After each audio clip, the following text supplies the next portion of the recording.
दोस्तों, आपके मन में भी कभी न कभी ये प्रश्न जरूर आया होगा कि शरीर की मृत्यु हो जाने के बाद पुनर्जन्म कितने दिनों बाद होता है और क्या एक ही परिवार में पुनर्जन्म संभव है।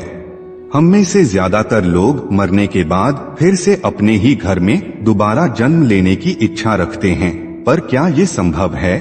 और अगर संभव है तो उसके लिए हमें जीते जी क्या करना होगा?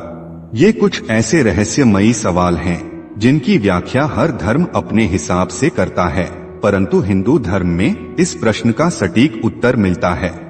इस वीडियो में आप जानेंगे कि भगवत गीता, गरुड़ पुराण जैसे धर्म ग्रंथों में पुनर्जन्म के विषय में क्या लिखा है, और यदि पुनर्जन्म एक ही परिवार में हो तो जन्म लेने वाले बच्चे की किन बातों से आप समझ सकते हैं कि आपके पूर्वजों ने फिर से आपके घर में जन्म लिया है।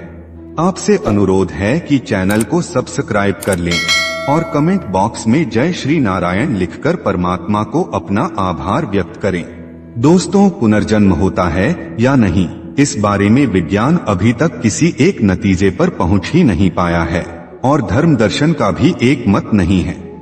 हालांकि भारतीय मूल के सभी धर्म ग्रंथ पुनर्जन्म की व्यवस्था को मानते हैं, जिसके अनुसार मृत्यु के पश्चात आत्मा की 3 गतियों अर्थात ऊर्ध्व गति, स्थिर गति और अधोगति में से कोई एक गति होती है, पर पुनर्जन्म उन्हीं का होता है जिनकी गति स्थिर होती है। स्थिर गति का अर्थ है व्यक्ति मरने के बाद ना ही ऊपर के लोक अर्थात देवलोक या पितृलोक को जाता है और ना ही निम्न लोक अर्थात नर्क लोक को। इसका अर्थ हुआ कि उसे मृत्यु लोक में तुरंत ही जन्म लेना होता है और यह जन्म मनुष्य योनि का ही होता है। पुनर्जन्म को लेकर भगवत गीता के दूसरे अध्याय में भगवान श्री कृष्ण अर्जुन को कहते हैं, देहिनोस्मिन् यथा देहे कौमारं यौवन जरा देहांतर प्राप्तिर्षिरस्तत्र न मुह्यति। अर्थात जिस प्रकार आत्मा बाल्यावस्था से युवावस्था और फिर वृद्धावस्था से गुजरकर पुराना शरीर त्यागती है, उसी प्रकार मृत्यु के बाद आत्मा दूसरे शरीर में प्रवेश करती है। ये एक क्रम है जो निरंतर चलता रहता है। दोस्तों, गरुड़ पुराण में लिखा है कि मृत्यु के बाद आत्मा अपने जीवन काल में किए गए कर्मों और अंतिम समय में विषयों की आसक्ति के आधार पर अगला जन्म प्राप्त करती है। आपने भी सुना होगा कि कुछ मनुष्यों को अपना पिछला जन्म याद रहता है, वे अपने पिछले जन्म के परिवार को भी पहचानते हैं। परंतु दोस्तों, ये पुनर्जन्म होता क्यों है, इसका उत्तर गरुड़ पुराण में छिपा है। गरुड़ पुराण के अनुसार पुनर्जन्म का कारण सांसारिक पदार्थों में आसक्ति तो है ही, साथ ही साथ प्रारब्ध की भी अहम भूमिका होती है। कुछ लोगों को एक जन्म में सब कुछ मिलता है, धन, वैभव आदि, परंतु कुछ को कुछ भी नहीं। यह व्यक्ति का पिछले जन्म में किए गए कर्मों का फल होता है।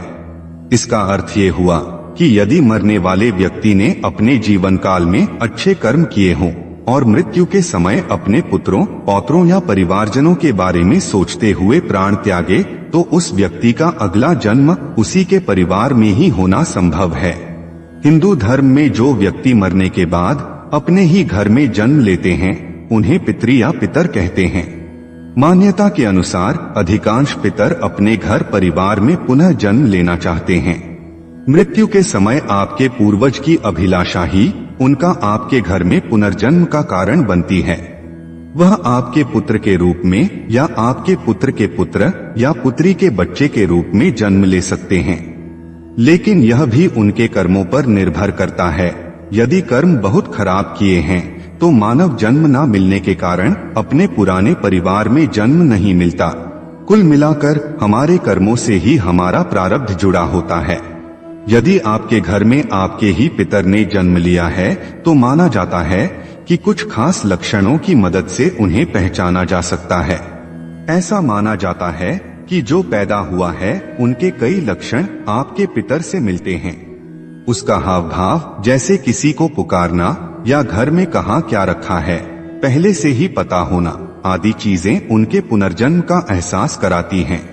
इसके अलावा यदि आप उस बच्चे के सामने कुछ फोटो रखें और वह आपके उसी पितर की फोटो को ही छुए, यह भी पितर का आपके घर में जन्म लेने का संकेत देता है। खाने में बच्चे की पसंद पितर की पसंद से पूरी तरह से मिलती हो। बच्चे का बार बार अपने पितर वाली जगह पर ही जाकर बैठना, बच्चे का बर्ताव पितर जैसा ही होना, पितर की जहां मृत्यु हुई थी वहां ले जाने पर बच्चे का डरना आदि लक्षण हमारे पितर का उस बच्चे के रूप में पुनर्जन्म को बतलाता है।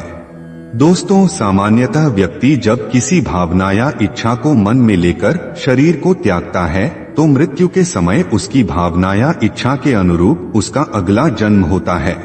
उदाहरण के लिए, अगर वह ऋण लेकर मर जाता है तो उसे अगले जन्म में किसी न किसी रूप में उस ऋण को पूरा करना ही पड़ता है। अगर दो सच्चे प्रेमी अपने प्रेम पूर्ण होने से पहले ही मर जाते हैं तो चूंकि मरने से पहले उनकी आसक्ति अपने प्रेमी के प्रति होती है, इसलिए उनका पुनर्जन्म होता है जिससे वे अपने प्रेम को पूरा कर सकें। परंतु दोस्तों, यह भी निर्भर करता है उनके कर्मों पर ही।